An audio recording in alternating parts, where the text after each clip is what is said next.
warahmatullahi wabarakatuh. Waalaikumsalam. Kami dari SMA Mojo Agung akan mewawancarai narasumber kami mengenai masa penjajah Jepang di Indonesia. Bersama narasumber kami Bapak Narip, dan Ibu. Anja. Bisa diceritakan Bapak pengalaman Bapak mengajar dahulu, tahun berapa, di mana? Pengalaman mengajar dulu tahun berapa, di mana? Mulai 60, tahun 60. Bapaknya ini mengajar di SD di daerah Jember tahun 1959. Dinas pertama di sana, pindah ke Mojo Agung tahun 1960.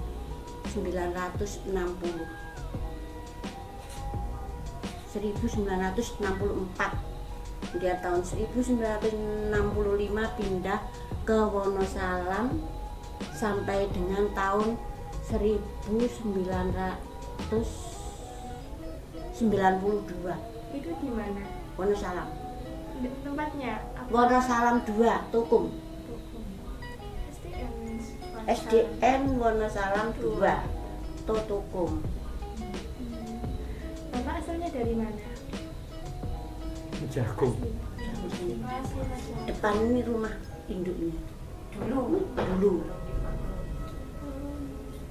Ada masih yang jelek itu rumah induk aslinya, tapi dulu yang sana ya jelek seperti itu.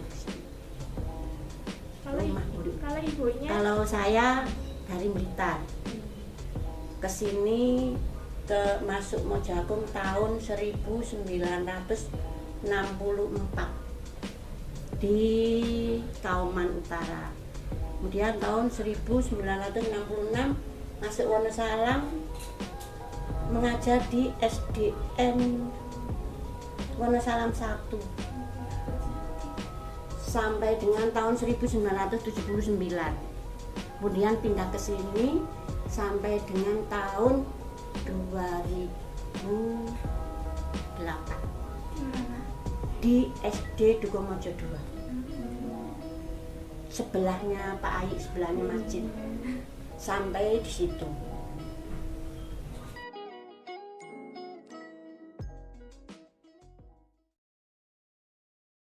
Pertanyaan yang pertama, kira-kira Jepang kesini tahun berapa?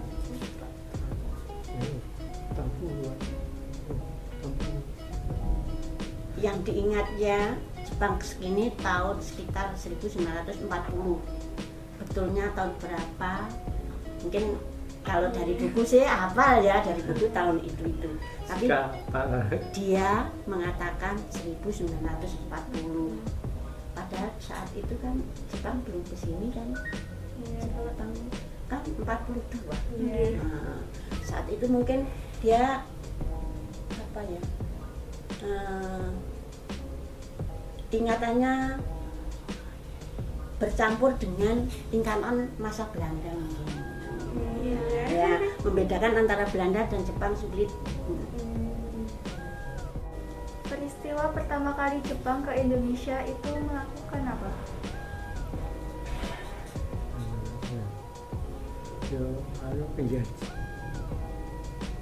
Penyiksaan. Kalau menurut cerita dari keluarga saya saat itu kan unifikasi sistem sekolah. Jadi Dari Jepang zaman datang, Belanda, Jepang itu HIS menjadi itu kakak 7 kita. tahun.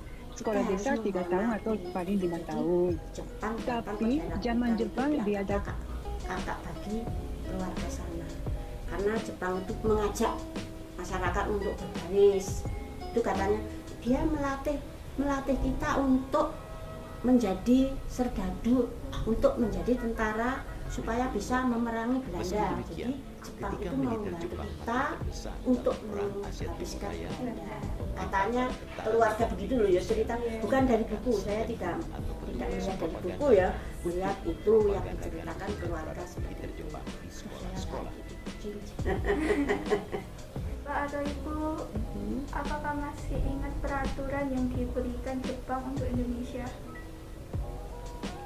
Ini peraturan Jepang. Ini ya ada yang ingat waktu baris berbaris. Disiplin, pokoknya Jepang itu disiplin, baris tidak lurus atau tidak apa itu penyiksaannya itu ya tidak. Karena kita itu dikatakan pemudanya, dikatakan kita akan dilatih menjadi tentara untuk balas dendam pada Belanda, kalau di kampung begitu punya. Kemudian meskipun ditepang, kadang senjatanya itu senjata kan laras panjang begini. Nanti kalau barangnya tidak teratur, kadang sudah teratur saja ya masih dibuat bagaimana supaya dia itu betul-betul patuh. Yang banyak Penyiksaan. Disiksa bagaimana penyiksaan? ya kadang-kadang dilatih kayak tentara. Oh, dibuat seperti tentara. Kakaknya ini dulu, ini saya cerita ya. Kakaknya ini dulu saat itu kan mengambil senjata dari markas di situ sekarang Sutas Joka itu sebelah utara Telkom. Nah, itu dulu tempatnya Belanda dulu di situ tuh. Nah, orang-orang pemuda di sini seperti kakaknya ini kakaknya kan laki-laki di situ mengambil senjata itu pulang, wah ditututi sama penjaganya di situ tuh, ditututi. Nah, kakaknya ini sembunyi di bawah lorong ini, lorong tempat tidur, lorong dipan ya. Terus kakak yang satunya itu sudah di atas dipan oleh kakaknya ini yang paling tua, sekarang sudah meninggal lagi. Diselimuti pakai bagul ini, tutup bagul. Katanya, siapa itu? Oh, ini adik saya sedang sakit. Oh, sakit. Terus keluar. Pokoknya Jepang itu ingin penduduknya itu patuh betul-betul kepadanya. Mungkin ya karena katanya ini juga begitu. Terus kakaknya ya setelah Jepangnya itu keluar, tapi kebanyakan ya juga orang Indonesia juga loh yang masuk itu tadi. Ya, keluar ini bangun cepet pergi kan. Kalau Jepangnya lewatnya jalan raya, ini lewatnya bilang di sini itu masih seperti hutan katanya dulu tuh.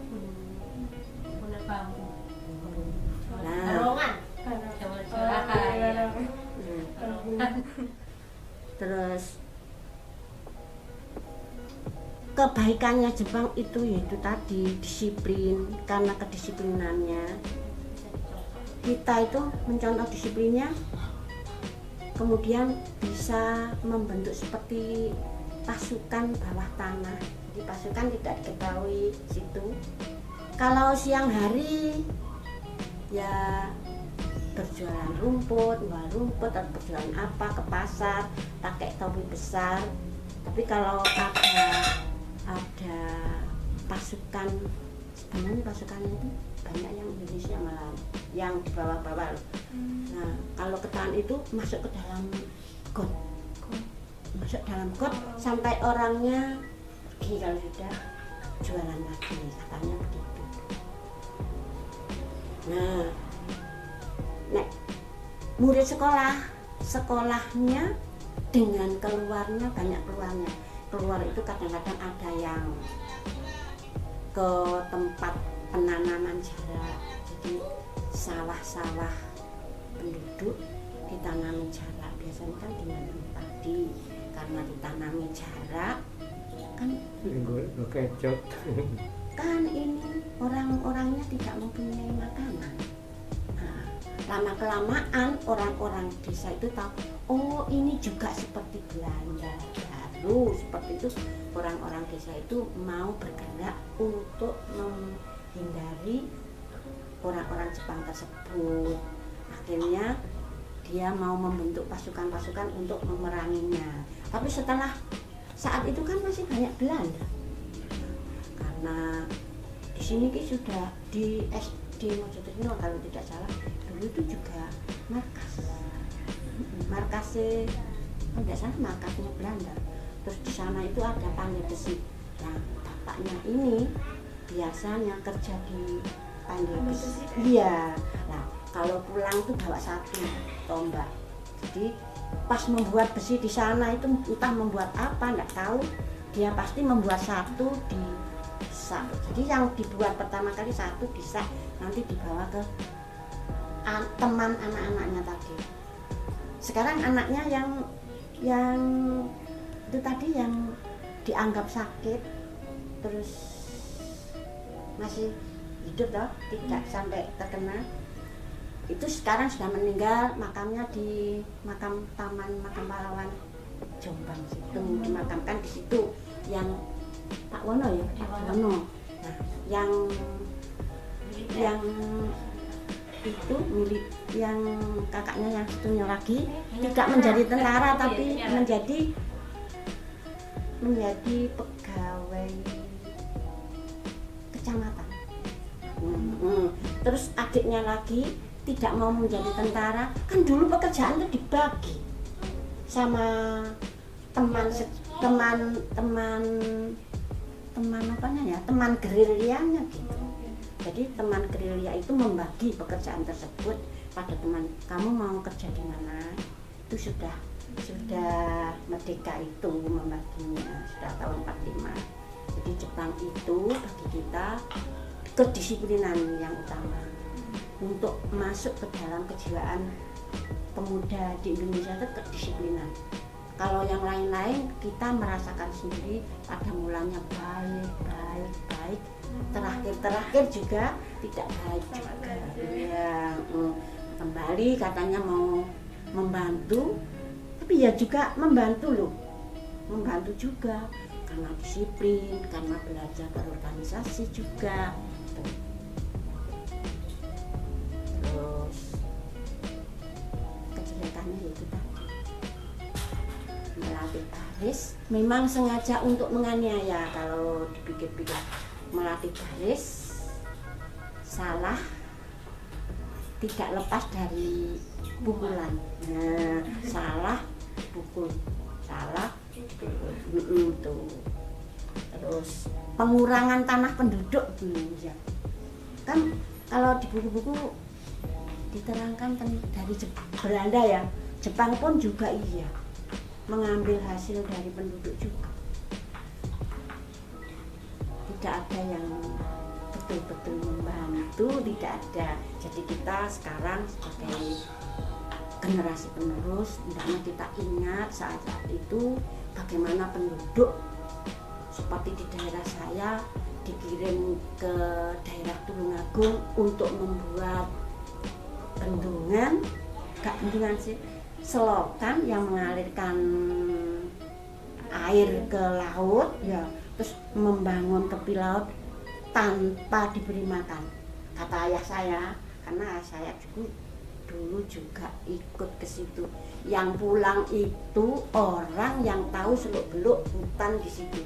Jadi lewatnya daerah Tulungagung, lewat daerah Ngunut terus Gandean, terus nerobos ke Pakel, pulang ke Wonodadi. Dulu Wonodadi itu desa, tapi desa lengkap. Ada kemantren, ada poliklinik, ada pasar. Namanya desa lengkap. Dalam satu kecamatan, desa lengkapnya satu. Dulu itu tempat saya itu. Sekarang tidak desa lagi, tetapi menjadi kecamatan Wonodadi. Kalau adik-adik ada kesempatan, kalau ke Blitar, itu letaknya di sebelah barat Blitar. Di sana dulunya tempat-tempat seperti itu, orangnya patuh-patuh.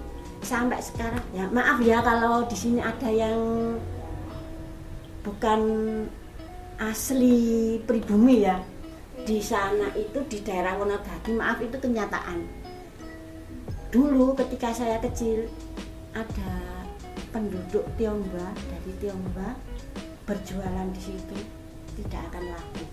Jadi semua penduduk kompak sampai sekarang tuh begitu.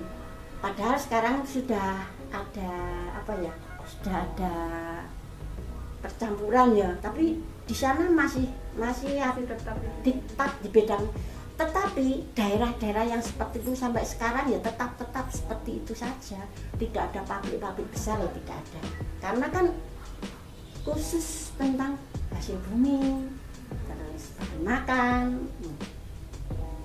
Karena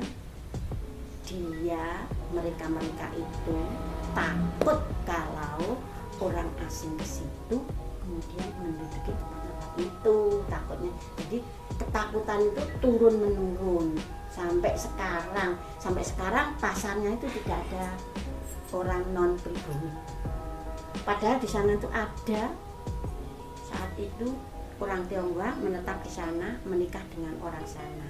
Itu ya tetap seakan-akan dia itu tidak boleh menonjol, tidak boleh.